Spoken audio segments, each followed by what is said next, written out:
Shri Education.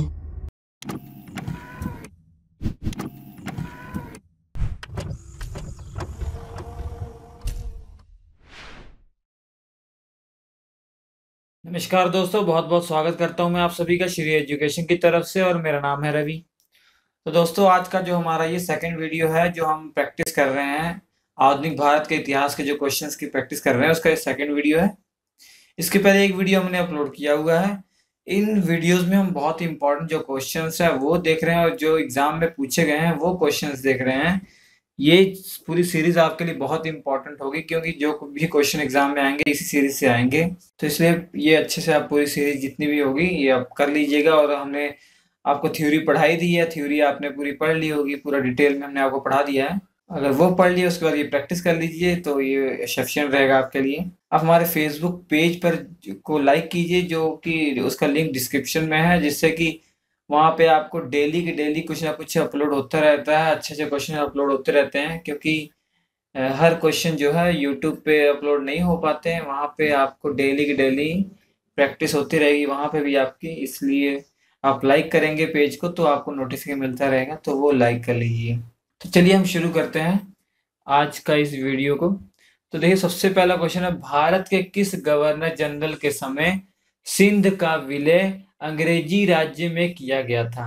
तो देखिए, जो इसका आंसर है वो लॉर्ड एलियन ब्रो है। ठीक है, Lord alien bro. Lord alien bro के टाइम पर जो हुआ था ना कि सिंध का जो विलय है अंग्रेजी राज्य में कर लिया गया था, मगर जिसका मेन श्रेय जाता है ना वो चार्ल्स नेपियर को जाता है। अब देखिए, जो सिंध का विलय जब ये हुआ था उस समय जो है ये टाइम जो था 1843 अगस्त चल रहा था। ठीक है, अगस्त के महीने में 1843 में हुआ था। और 1839 में आपको मालूम होगा मृत्यु हो चुकी थी महाराजा रंजीत सिंह की। तो उसके बाद जो है कमजोर होना शुरू हो गया था सिख साम्राज्य। तो सिख साम्राज्य में से सिंध का जो विलय है अंग्रेजी साम्राज्य में कर लिया गया लॉर्ड एलियन ब्रो के द्वारा। ठीक है, जो मेन इसका जो करता रहता था वो चार्ल्स नेपियर था, उसकी अगुवाई में सब हुआ था। मगर गवर्नर जनरल जो पूछा जाएगा तो वो वही था लॉर्ड एलिनब्रो। ठीक है, उसके बाद देखिए, अमृतसर की संधि किस नदी के दोनों ओर के राज्य क्षेत्रों के बीच सीमा निर्धारित करती थी? देखिए, जो अमृतसर की संधि की बात करेंगे, 1809 में अमृतसर की संधि हुई थी। उस समय जो है महाराजा रंजीत सिंह और अंग्रेजों के बीच में अमृतसर की संधि हुई थी। और बोल दिया गया था जो ये सतलुज नदी थी, इसका आंसर जो है सतलुज नदी है। सतलुज नदी जो होगी ये सिख साम्राज्य का जो है ये पूर्वी हिस्सा होगा। मतलब सिख साम्राज्य जो है इसके बाद इधर रहेगी। ठीक है, इस तरफ इसका कोई भी अधिकार नहीं रहेगा सिख साम्राज्य का। तो आपको याद करना है कि जो अमृतसर की संधि हुई थी अंग्रेजों के बीच में और महाराजा रंजीत सिंह के बीच में 1809 में हुई थी। अगर कोई पूछे डेट तो 25 अप्रैल को हुई थी। 25 अप्रैल को हुई थी। और ये कोई पूछे किसके किसके बीच में हुई थी उस समय, मतलब गवर्नर जनरल कौन था, ये अगर आपसे पूछ लिया जाए तो लॉर्ड मिंटो प्रथम था। लॉर्ड मिंटो प्रथम। ठीक है, मिंटो फर्स्ट था। ठीक है, तो उस समय ये गवर्नर जनरल था। मगर जो उस समय जिसके नेतृत्व में हुई थी अगर वो पूछा जाए तो चार्ल्स मेटकाफ के वो नेतृत्व में हुई थी। ठीक है, मेटकाफ के नेतृत्व में। और चार्ल्स मेटकाफ को तो आप जानते हैं, ये आगे चल के क्या ये आगे चल के गवर्नर जनरल बना था। कब बना था? 1835 से 36 में रहा था। 1835 से 36 में रहा था। ठीक है, मैं उम्मीद करता हूँ ये सब आपको याद होगा। मैं ये भी उम्मीद करता हूँ ये अगर ये वीडियो देख रहे हैं तो इसके पहले आपने सारे गवर्नर जनरल वाले वीडियो हमारे देखे होंगे जो डिटेल में बताए हैं। उसके बाद ही आपको ये जो है इफेक्टिव रहेगा आपके लिए। ठीक है, तो वो सारे वीडियो आप देख लीजिए, उसके बाद ये देखिएगा। अगला क्वेश्चन देखिए, लौहगढ़ नामक जो किला किसने बनवाया था? लौहगढ़ नामक जो किला है वो जो सिखों के राजनीतिक गुरु जो कहा जाता है बंदा बहादुर सिंह जी। बंदा बहादुर सिंह जी, इनको नाम बंदा बहादुर किसने दिया था आपको ये भी मालूम होगा अगर आपने हमारे वीडियोस देखे होंगे थ्योरी पर पूरा डिटेल में। तो इनको गुरु गोविंद सिंह जी ने बंदा बहादुर का नाम दिया था। और बंदा बहादुर सिंह जी जो थे ना, इन्होंने लोहगढ़ को अपनी राजधानी भी बनाई थी। ठीक है, और आगे आपने देखा होगा अगर पढ़ा होगा तो बंदा बहादुर जी की हत्या करवा दी थी उसने फारूक शेर ने। जो कि एक मुगल शासक था। और बचपन का नाम तो जानते होंगे बंदा बहादुर सिंह जी का, लक्ष्मण दास था, ठीक है, लक्ष्मण दास। तो ये सब आपको मालूम होना चाहिए। उसके बाद देखिए, किस मुगल शासक के आदेश पर बंदा बहादुर की हत्या की गई थी? तो हमने बता दिया, फारूक शेर के आदेश पर जो है बंदा बहादुर सिंह जी की हत्या कर दी गई थी। अगर डेट आपसे पूछा जाए तो डेट भी याद रख लीजिए कि 1716 में हुई थी इनकी हत्या। कब हुई थी? 1716 में हत्या करवा दी थी। अब ये पूछ लीजिए कहाँ हत्या करवाई थी? गुरदासपुर में करवाई थी, गुरदासपुर में, ठीक है, गुरदासपुर में हत्या करवाई थी, ठीक है। उसके बाद देखिए क्वेश्चन है कि पंजाब में सिख राज्य के संस्थापक कौन जाते हैं? जो वास्तविक सिख साम्राज्य के जो संस्थापक माने जाते हैं वो महाराजा रणजीत सिंह को माने जाते हैं, ठीक है, महाराजा रणजीत सिंह के। पहले ये रणजीत सिंह थे, बाद में इनको महाराजा की उपाधि इन्होंने धारण की जब इन्होंने लाहौर को जीता, ठीक है। रणजीत सिंह ने किस स्थान पर अधिकार करने के बाद महाराजा की उपाधि धारण की थी? तो हमने आपको बता ही दिया, लाहौर पर विजय मतलब अधिकार करने के बाद इन्होंने महाराजा की उपाधि धारण की। तो उसके बाद महाराजा रणजीत सिंह इनको कहा जाने लग गया। इनकी जो पीढ़ी आएंगी, इनकी 3 पीढ़ियां आएंगी, जैसे इनके बेटे जो थे खड़क सिंह, शेर सिंह और दिलीप सिंह। दिलीप सिंह के बाद सिख साम्राज्य खत्म हो गया था, तो आपने पढ़ा होगा, डिटेल में बताया हुआ है। तो महाराजा रणजीत सिंह के बाद जितने भी उनके वंशज आए थे, जितने भी इनके पुत्र जो बने थे, उन सब ने महाराजा की उपाधि ली थी। महाराजा रणजीत सिंह और अंग्रेजों के बीच कौन सी संधि हुई थी? हमने आपको ऑलरेडी बता दिया। कौन सी संधि हुई थी? अमृतसर की संधि हुई थी। कब हुई थी? 25 अप्रैल 1809 में हुई थी। और हमने आपको ये भी बता दिया कि उस समय जो है वो लॉर्ड मिंटो जो था, लॉर्ड मिंटो वो था, क्या कहते हैं उसको, गवर्नर जनरल था। और ये किसके अंडर में हुई थी? उसमें नेतृत्व किसने किया था इस संधि का? तो चार्ल्स मेटकाफ ने किया था, चार्ल्स मेटकाफ ने किया था, ठीक है, मेटकाफ ने किया था। और मेटकाफ कौन था? अगर आगे जाके गवर्नर जनरल बनेगा 1835 से 36 तक। उसके बाद देखिए, सिंध विजय का श्रेय किससे दिया जाता? हमने आपको पहले ही बता दिया, सिंध को विलय कर लिया गया था जब महाराजा रणजीत सिंह की मृत्यु हो गई थी। उसके बाद 1847 में सिंध को क्या किया था? अंग्रेजों ने अपने अंदर विलय कर लिया था, मिला लिया था। तो उसका जो विजय का श्रेय किसको जाता है? चार्ल्स नेपियर को जाता है। मगर अगर ये पूछा जाए उस समय गवर्नर जनरल कौन था? एलिनब्रो था, ठीक है, लॉर्ड एलियनब्रो, ठीक है, लॉर्ड एलियनब्रो था। और कब ये हुआ था? 1843 में। बता दिए, सब कुछ आपको मालूम होना चाहिए। उसका देखिए अगला जो क्वेश्चन है हमारा वो है, भारत में सहायक संधि का जन्मदाता कौन है? भारत में जो सहायक संधि है सबसे पहले जो यूज किए गए थी, वो जो फ्रांसीसियों का गवर्नर था ना, डुप्ले के द्वारा उसने स्टार्ट की थी, मगर वो अच्छे से यूज नहीं कर पाया। फिर आप देखेंगे अंग्रेजों ने इसका मेन यूज किया था।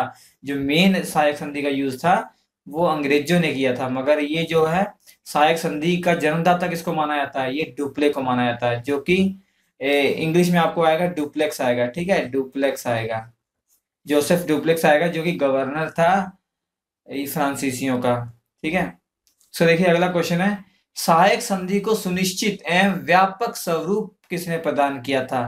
तो ये लॉर्ड वेलेस्ली ने प्रदान किया था। और आपको ये भी एग्जाम में क्वेश्चन पूछा था, एक सबसे पहला कौन सा ऐसा प्रांत था जिसने सहायक संधि अपनाई थी? तो हैदराबाद ने अपनाई थी भैया, हैदराबाद ने अपनाई थी। कब अपनाई थी? ये 1798 में अपनाई थी, ठीक है, 1798 में हैदराबाद ने अपनाई थी। फिर मैसूर ने अपना ली थी, मैसूर ने 1799 में। मैसूर में क्या मतलब, आपने देखा होगा मैसूर में ये चौथा जो आंग्ला मैसूर युद्ध हुआ था, उसमें टीपू सुल्तान की मृत्यु हो गई थी, जो कि हैदर अली का पुत्र था। आपको ये भी डिटेल में बताया हुआ, मैसूर और अंग्रेजों के संघर्ष सब बताया हुआ है, वो भी आप वीडियो देख सकते हैं। तो 1799 मृत्यु के बाद मैसूर ये मिल गया था, सहायक संधि अपना ली थी, ठीक है। ऐसे बहुत सारे थे, अवध, तंजौर, तो ये बहुत सारे थे जिन्होंने सहायक संधि अपनाई थी।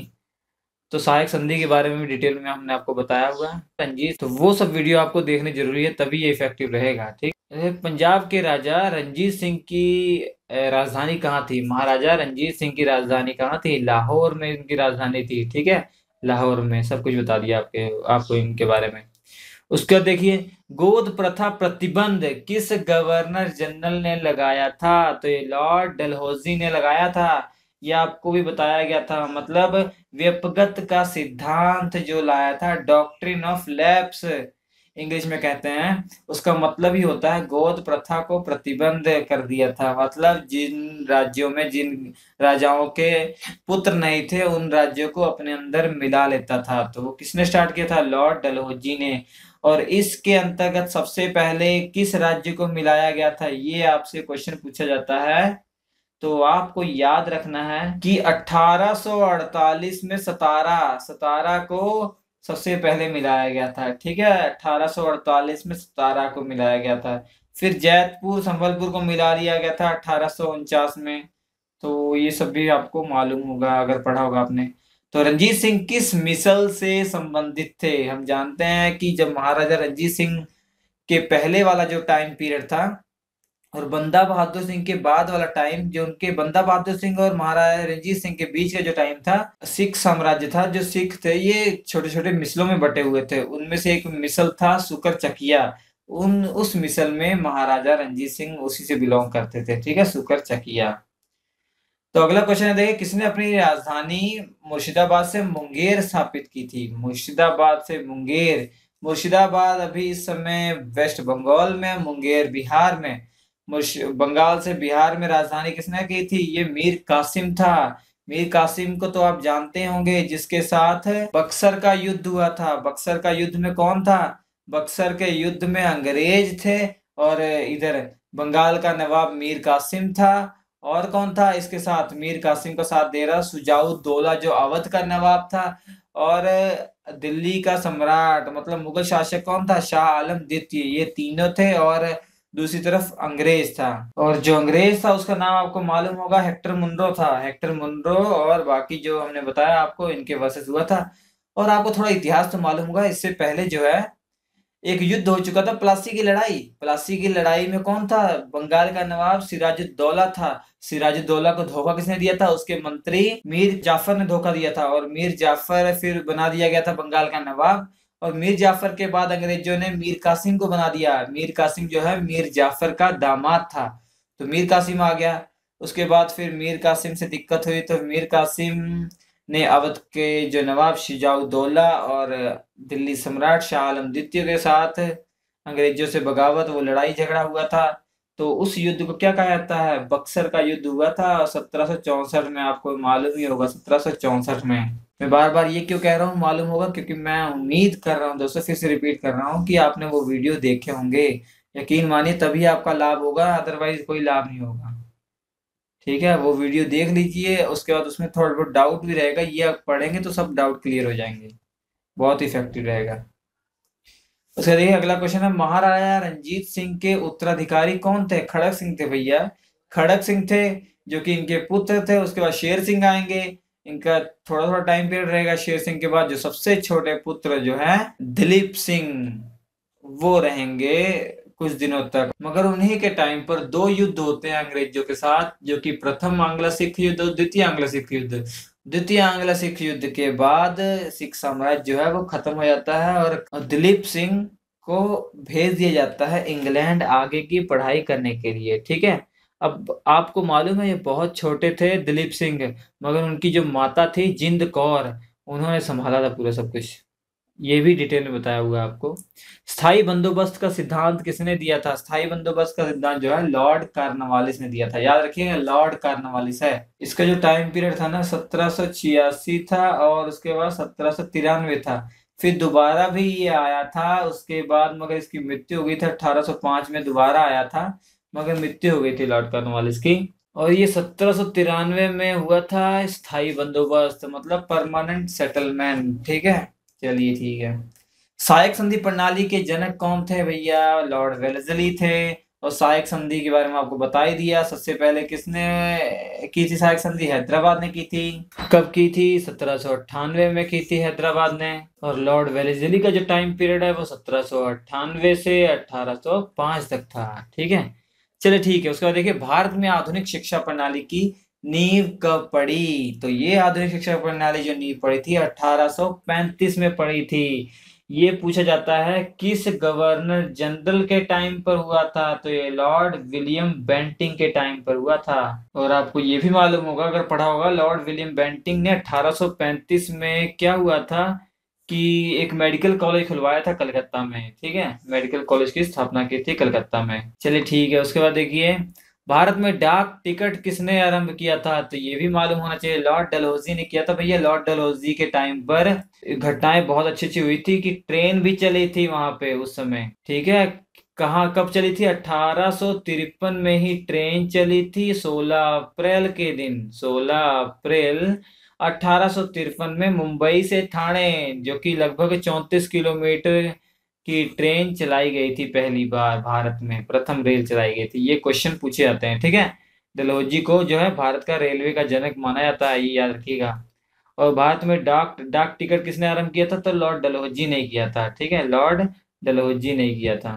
और एक और घटना आपको तो मालूम ही होगा लॉर्ड डलहौजी के बारे में, अभी बता ही दिया हमने, कि व्यक्तिगत का सिद्धांत मतलब गोद लेने की प्रथा को उसने हटा दिया था, ठीक है। चलिए ठीक है, तो ये सब क्वेश्चन जो है सेकंड वीडियो में इतने ही, बहुत अच्छे क्वेश्चंस थे। अगर अच्छे लगे हैं तो लाइक कीजिएगा, इसके बाद वाले वीडियो जो आएंगे वो भी देखना ना भूलिए, वो देख लीजिएगा। अच्छी प्रैक्टिस आप की हो जाएगी और बहुत अच्छे से आपको नॉलेज पूरी याद हो जाएगी, सब कुछ याद हो जाएगा अच्छे से, विश्वास करिए। बस वो थियोरटिकल पार्ट एक बार देख लीजिए, 2-3 बार अगर देखेंगे, ज्यादा बड़े बड़े तो छोटे छोटे वीडियो बनाए हुए हैं और पूरी डिटेल में है वो, एक बार पढ़ लेंगे या नोट्स बना लीजिए, कुछ भी कर लीजिए, उसके बाद प्रैक्टिस कीजिए तो बहुत आसानी से आपका क्लियर होता जाएगा सब। और ये बहुत बड़ा पोर्शन है आधुनिक भारत के इतिहास का, जो गवर्नर जनरल वाला टाइम पीरियड है ना, बहुत इंपॉर्टेंट है ये आपके लिए। तो ठीक है, स्क्रीन पर आपके 4 वीडियो आ रहे हैं, बहुत इंपॉर्टेंट वीडियो हैं, आपके एग्जाम के रिलेटेड हैं, देख लीजिएगा जरूर। तो हम आपसे मिलते हैं अगले एपिसोड में, तब तक के लिए नमस्कार।